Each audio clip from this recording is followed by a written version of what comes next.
పూర్తి స్థాయిలో రోడ్లు ధ్వంసమైన దుస్థితి ఇప్పుడు మనం చూస్తున్నాం.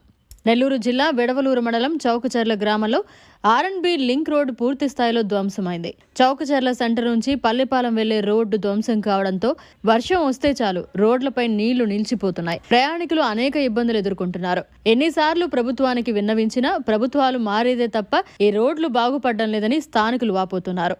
ఎంతో మంది ముసలివారు నడవలేక ఇబ్బందులు పడుతున్నారని, రోడ్లో ప్రయాణం చేసేటప్పుడు కొన్ని వాహనాలు జారి పడిపోతున్నాయని, వర్షం వస్తే నీరు అధిక శాతంతో రోడ్లపై నిలిచిపోయి అసలు రోడ్లపై నడిచి వెళ్లేదానికి కూడా వీల్లేనటువంటి పరిస్థితులు ఉన్నాయని స్థానికులు వాపోతున్నారు.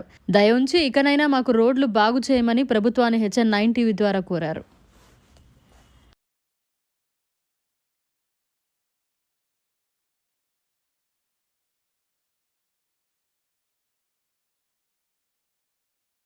ఈ రోడ్డు పట్టించుకున్నాడు ఒక్క లేడు. ఈ రోడ్డు చూడు గుంటలు ఎట్టున్నాయో, ముసలిళ్ళు ముత్తుకోళ్ళు మొత్తం జారి పడిపోతున్నారు. నీళ్లు చూస్తే ఎల్లవైపోతాయి ఇట వానొస్తే. రోడ్డు సైజు అసలు రోడ్డు పట్టించుకునే నాదులే లేడు. ఓట్లు వేసినప్పుడు వచ్చి ఓట్లు ఏమి అడగతారు కానీ ఈ రోడ్డు మనల్ని అడిగించుకునే లేడు. ఎన్ని రోజుల నుంచి ఉందన్న ఈ రోజు? ఇది 3-4 సంవత్సరాల నుంచి ఉంది. వైఎస్ఆర్ ప్రభుత్వంలో పట్టించుకోవాలా, తెలుగుదేశం ప్రభుత్వంలో పట్టించుకోవాలా, ఈ రోడ్డు ఇంతే. మీరు ఎవరికైనా చెప్పారా? చెప్పి మోచుకున్నాం. అర్జీలు కూడా మోచుకోను. ఎవరికి ఇచ్చారు అర్జీలు? అర్జీలు MDOకి, MRO వాళ్ళకి, వీళ్ళందరికీ ఇచ్చారు. VROకి, గ్రామ పంచాయతీకి అందరికీ చెప్పారు రోడ్డు టైప్ ఉన్నాయని. నీళ్లు గురించే పట్టించుకోరు, రోడ్ల గురించే పట్టించుకుంటారు. కానీ ఈ ప్రభుత్వాలు కూడా. ఈ రోడ్డు ఎక్కడి నుంచి ఎక్కడికి వెళ్తుంది అన్న? ఈ రోడ్డు మన చౌకశాల సెంటర్ నుంచి గోలకొండ దంపూర్ కాడికి వెళ్తుంది. మొత్తం రోడ్డు అంతా ఇట్లాగే? రోడ్డు అంతా ఇట్టే ఉంటుంది. ఇంకా ఇంకా ఘోరంగా ఉంది. సరే అన్న.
మరిన్ని అప్డేట్స్ కోసం మన HN9 టీవీ ఛానల్ ని సబ్స్క్రైబ్ చేసుకోండి.